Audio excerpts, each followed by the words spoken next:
First of all, I want to apologize to my viewers because I keep talking about doing a data book and it just never happens. My plan for the season finale of Mike's book report, I was going to do Metamorphosis, the first giant novel.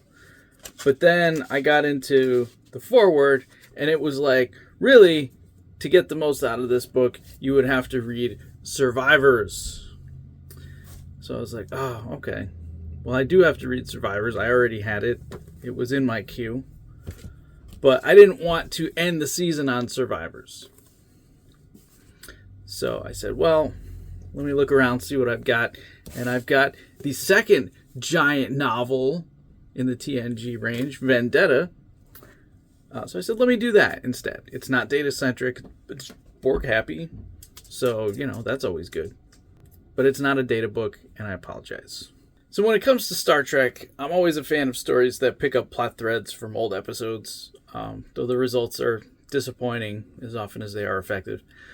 But Vendetta, the TNG giant novel, definitely gets an A+ from me in the basic plot synopsis department, even if the execution isn't quite up to the task. I had read this book back when I was a kid, but only recall the broadest strokes from it, so it was good to check it out again. It's an irresistible idea to me, the planet-killing Doomsday Machine.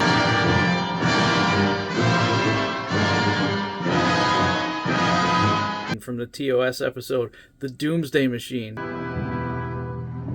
was created by a race looking to exterminate the Borg. And the one that drove poor Commodore Decker insane. Where's your crew? On the third planet. There is no third planet.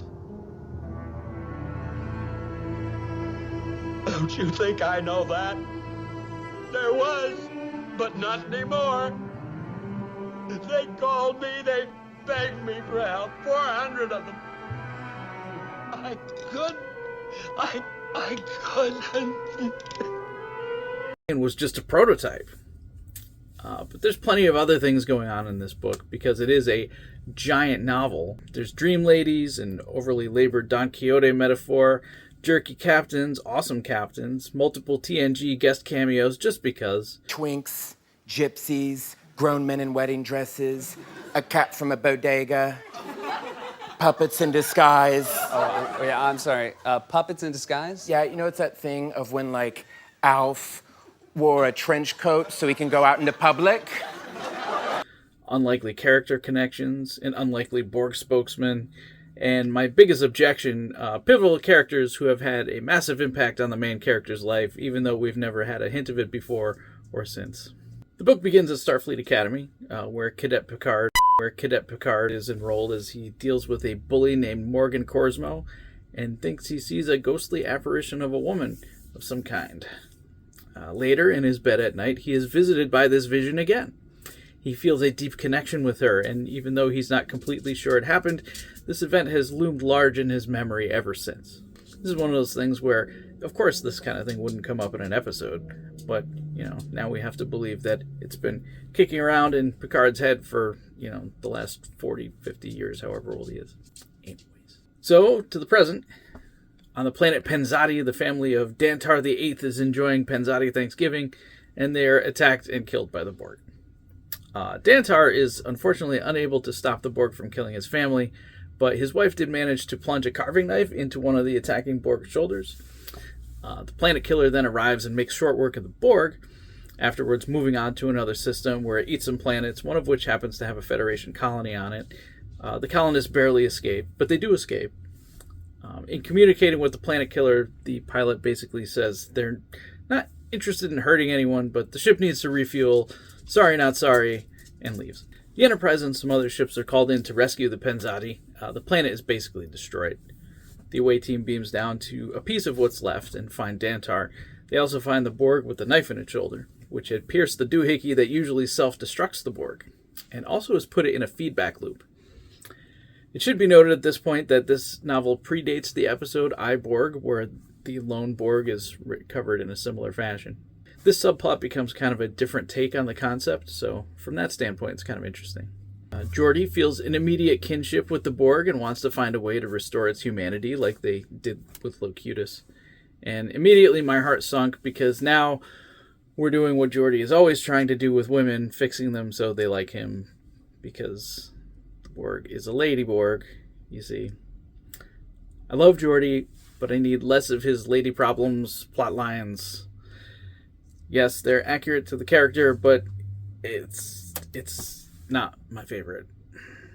So Dantar and the few surviving Pensati are beamed aboard, but so is this Borg.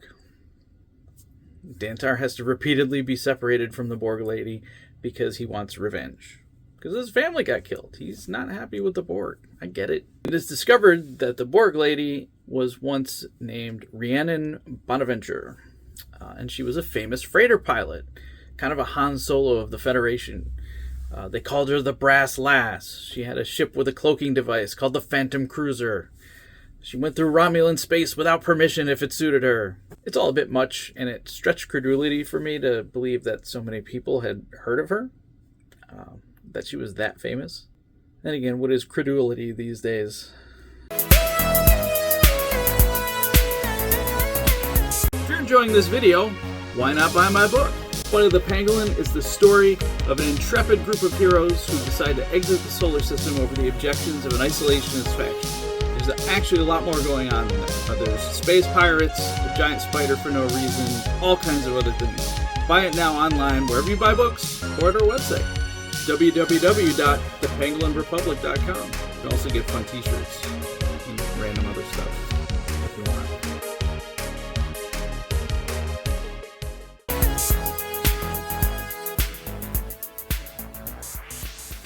I don't know. But the whole thing just makes Geordi's fix-it spiral worse. A lot of people question him on it, and ultimately he gets defensive about it.